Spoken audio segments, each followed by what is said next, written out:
The Roman Empire didn't just conquer territories. They perfected the art of weaponized terror. This is the systematic extermination of an entire civilization.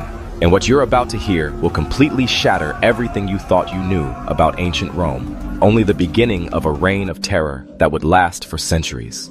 The same Roman Empire that gave us roads, aqueducts, and legal systems was simultaneously perfecting the art of systematic mass murder on a scale that would not be matched until the 20th century. Before we dive into this nightmare, make sure you hit that subscribe button. But first, let me set the stage for you. Picture this. It's 146 BC, and you're standing in the streets of Carthage, one of the most beautiful and prosperous cities in the ancient world. The air is thick with smoke, and the screams echoing through the streets aren't just from battle. They're from systematic butchery. Roman soldiers are going house to house, not just killing warriors, but literally everyone they find. Children are being murdered in front of their parents. Pregnant women are being cut open. And this isn't some random act of violence in the heat of battle. This is official Roman policy, planned and executed with the same precision they used to build their famous architectural marvels. See, here's what your history teacher probably didn't tell you about Rome. They weren't just brutal by accident. They turned terror into a science. The same brilliant minds that engineered the Pantheon and designed those incredible aqueducts also sat down and systematically planned how to cause maximum psychological trauma to entire populations. They had an official motto that basically said, "Let them hate us as long as they fear us." And boy, did they live up to that philosophy. The Romans were so proud of their atrocities that they didn't try to hide them. They literally wrote them down and bragged about them. They celebrated mass murder with parades through the streets of Rome. The more brutal your conquest, the bigger your triumph ceremony. We're talking about a civilization that made genocide a career advancement strategy, and they documented everything because they wanted future generations to know exactly how efficient they were at systematic killing. Now let's talk numbers for a second, because the scale of what we're dealing with here is absolutely mind-blowing.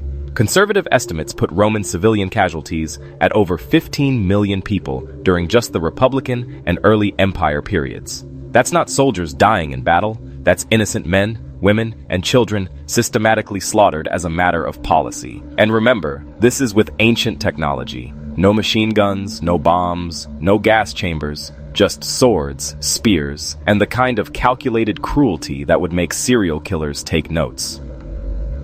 But here's where it gets really twisted. All of this was completely legal under Roman law.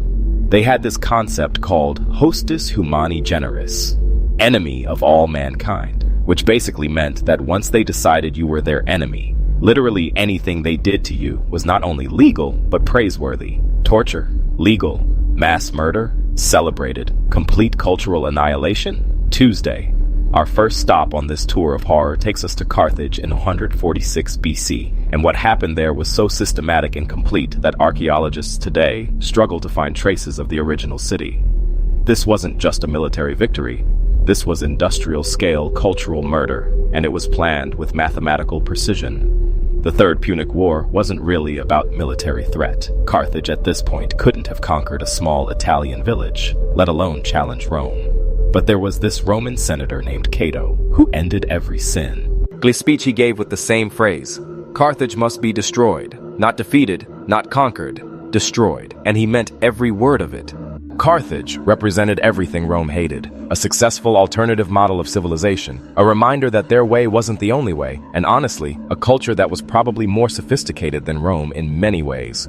So Rome manufactured a conflict, besieged the city, and trapped over 500,000 people inside. For months, these people starved while Roman engineers perfected their plan for what was about to happen. And when the city finally fell, the orders were explicit and terrifying. No Carthaginian was to be left alive, except those designated for slavery.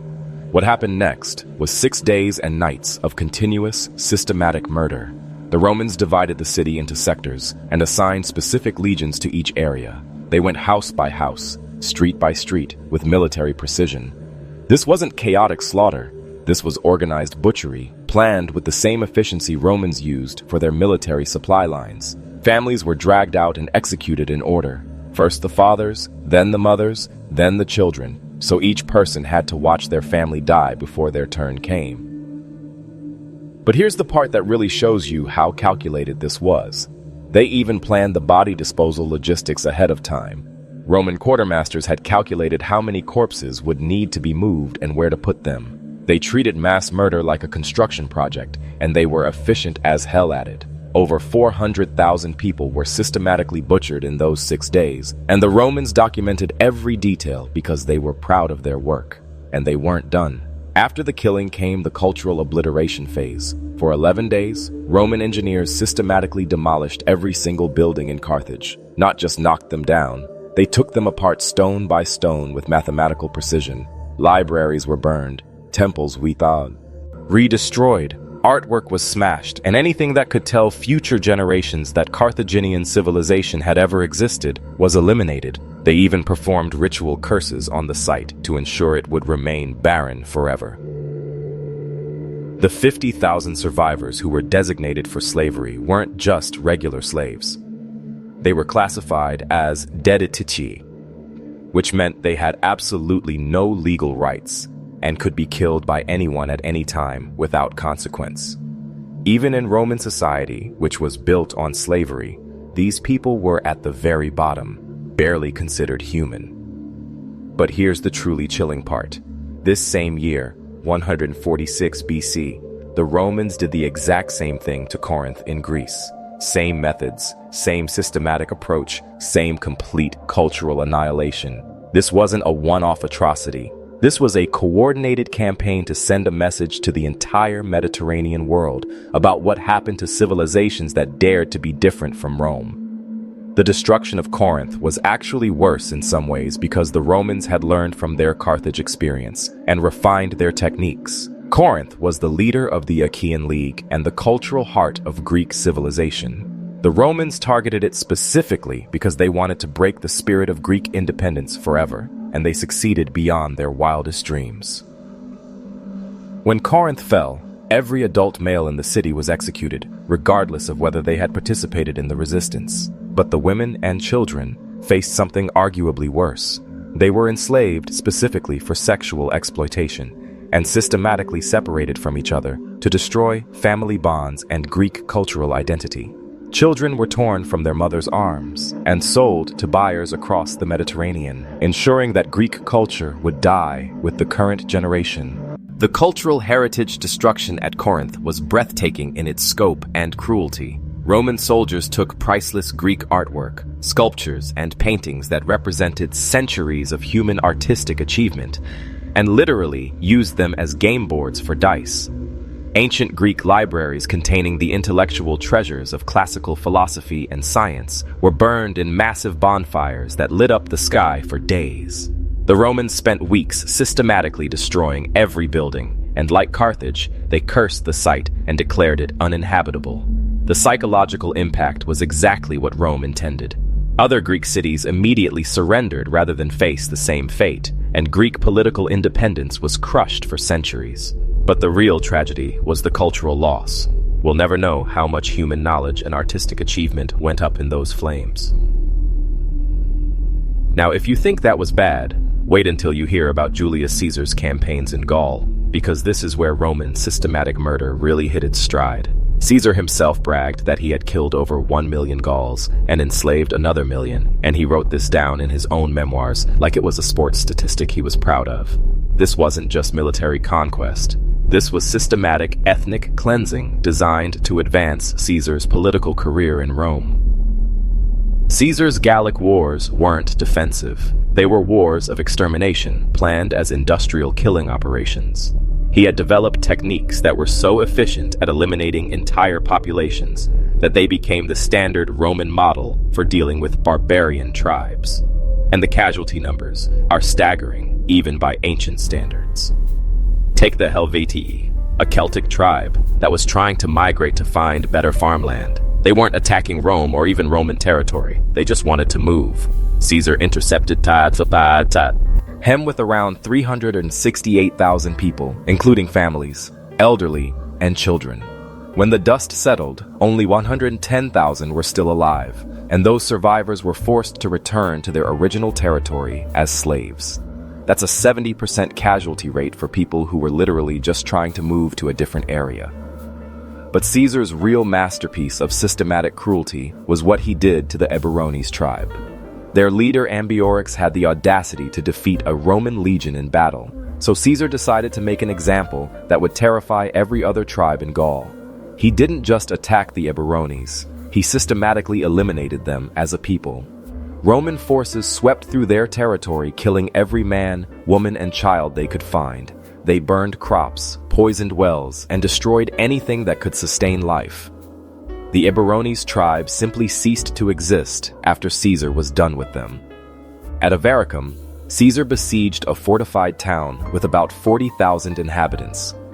When the town fell, he ordered all but 800 of them executed, and those 800 survivors were kept alive specifically to spread terror to other communities. That's a 98% execution rate for people whose only crime was living in a town that dared to resist Rome. Caesar's systematic approach extended beyond just killing. He specifically targeted Druids, the Celtic religious leaders, for execution because they represented cultural alternatives to Roman values. He destroyed temples and sacred sites, eliminated oral traditions, and conducted industrial-scale slave raids that were integrated into his military planning. Conservative estimates suggest that Caesar's campaigns reduced the population of Gaul by about 30% through killing, enslavement, and displacement. And here's the kicker. Caesar used the success of these systematic atrocities to justify crossing the Rubicon and bringing his proven methods of organized violence back to Rome itself. The same techniques he perfected for eliminating Celtic tribes became the foundation for the Roman civil wars that destroyed the Republic. But as horrific as Caesar's campaigns were, they pale in comparison to what happened when Rome finally conquered Egypt and Alexandria in 30 BC.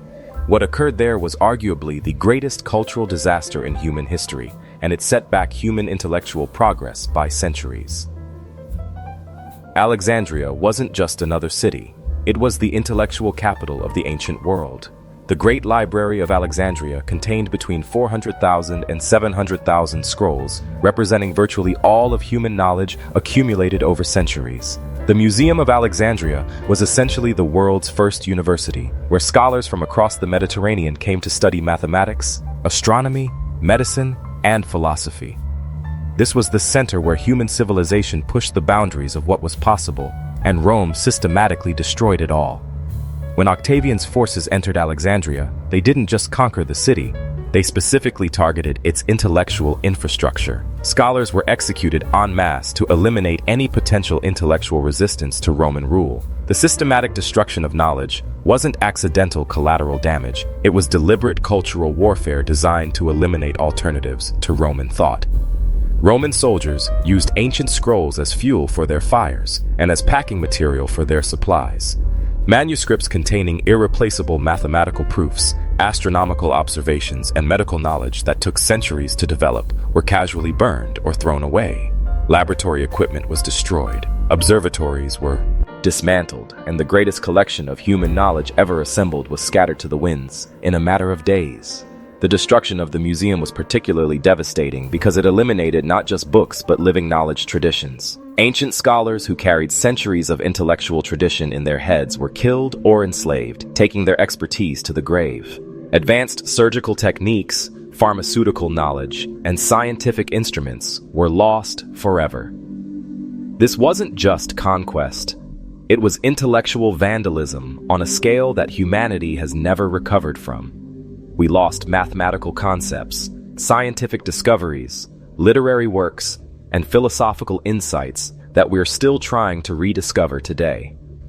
Some historians argue that the systematic destruction of Alexandria set human civilization back by over 1,000 years, and honestly, they might be underestimating the damage.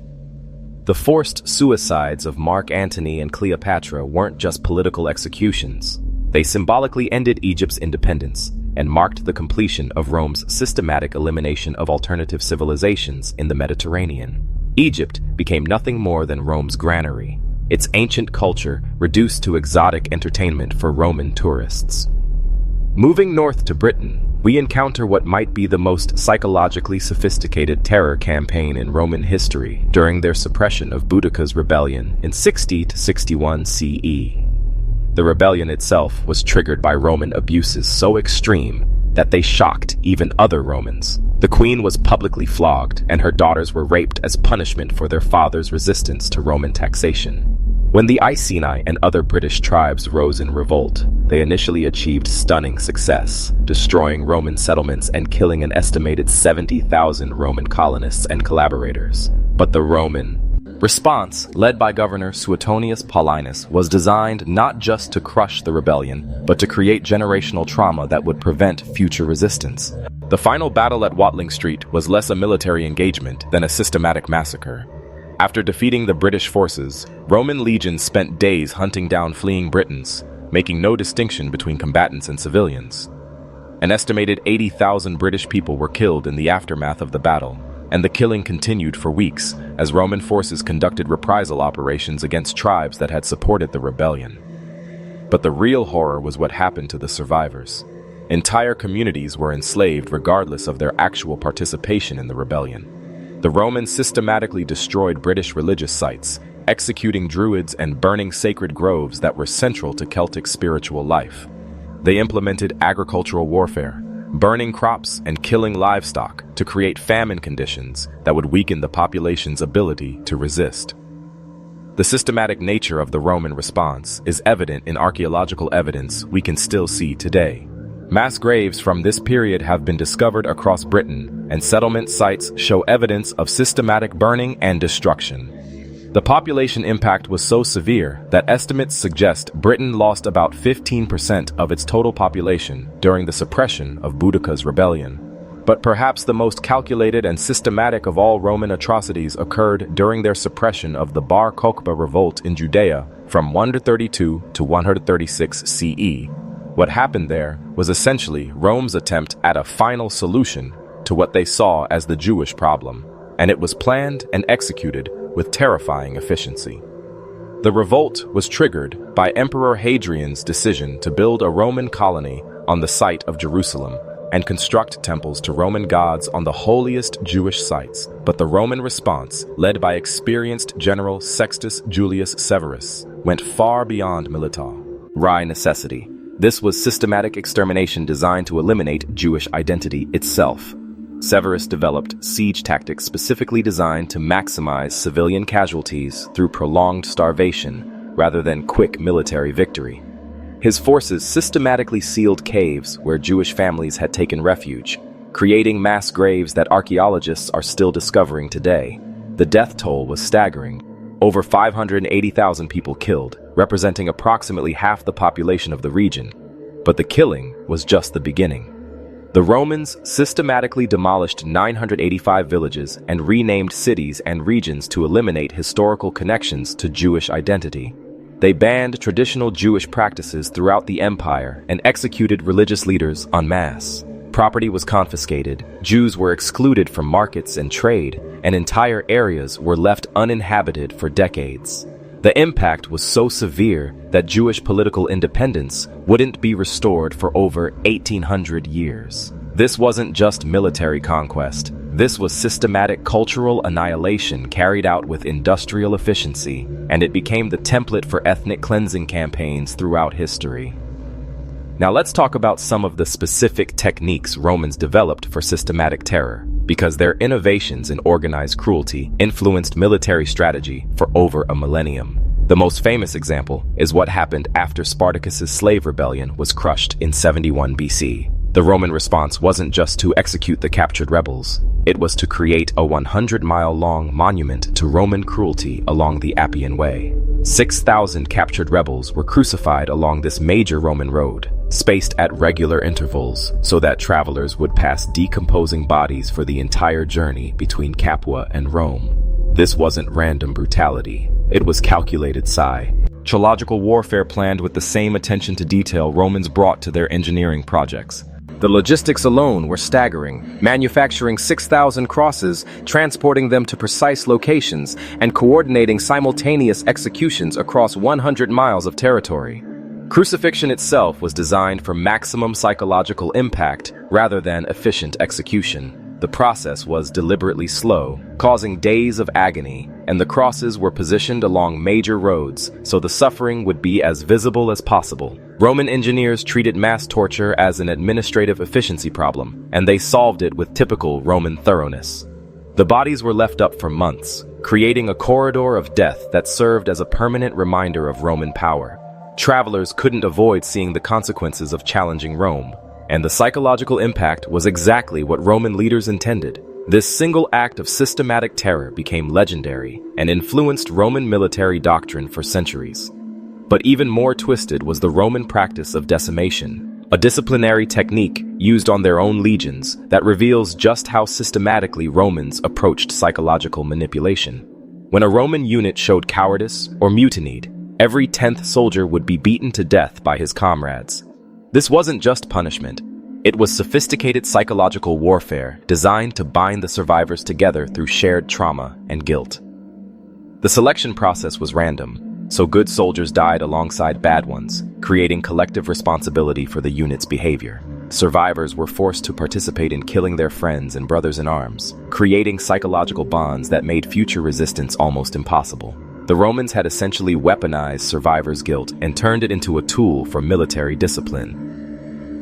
Roman military manuals contained detailed instructions for conducting decimation to achieve maximum psychological impact. And the practice continued for over 500 years. They even varied the technique based on circumstances. Sometimes it was every 10th man, sometimes every 5th, and in extreme cases, every 2nd soldier. The consistency and systematization of these practices shows that Romans had turned psychological manipulation into a science. But perhaps the most revealing example of Roman systematic cruelty was the Lusitanian massacre in the 2nd century BC, because it involved a level of calculated deception that shocked even other Romans.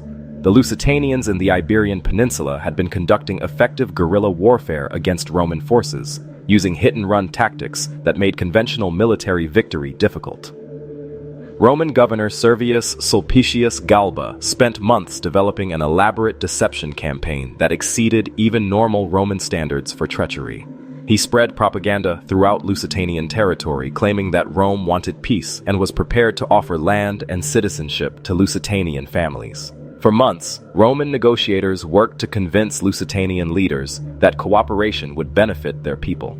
The deception was so systematic that Romans even conducted fake census operations and convinced Lusitanian families to lay down their weapons as part of the peaceful integration process.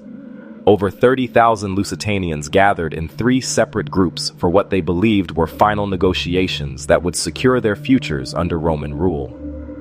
But Roman forces had been pre-positioned around each gathering point, and when the signal was given, they launched simultaneous attacks on all 3 groups. The Lusitanians, who had laid down their weapons as part of the peace process, were systematically slaughtered with no possibility of escape. It was a coordinated betrayal planned with military precision, and it was so extreme that it actually damaged Galba's political career despite the military success.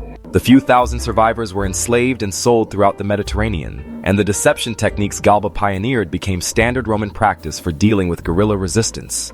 This single act of systematic treachery became the foundation for Roman diplomacy with tribal peoples for centuries. What makes all of these atrocities even more disturbing is that they weren't aberrations or the actions of rogue commanders. They were sophisticated techniques, developed and refined by one of history's most advanced civilizations. The same Romans who gave us the Pantheon, the legal system, and architectural marvels also perfected systematic methods for mass murder and cultural destruction.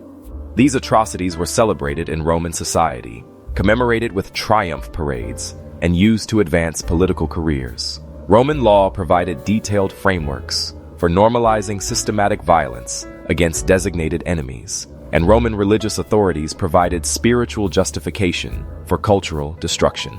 The psychological techniques Romans developed influenced military strategy for over 1,000 years and provided blueprints for atrocities throughout history. Conservative estimates suggest that the campaigns we've discussed resulted in over 8 million civilian deaths, and that's just from the examples we've covered today. The systematic destruction of cultures like Carthage, Corinth, and Alexandria eliminated centuries of intellectual and artistic heritage that humanity has never recovered. Roman methods for organized violence influenced European military thought for over 15 centuries and remain relevant for understanding contemporary conflicts. The most chilling aspect of Roman systematic violence was how easily an advanced civilization incorporated mass murder into its normal operations. The same organizational skills that built roads and aqueducts enabled atrocities on a scale that less sophisticated societies couldn't achieve. Roman engineering expertise was applied to problems of mass killing and psychological manipulation with the same efficiency they brought to construction projects.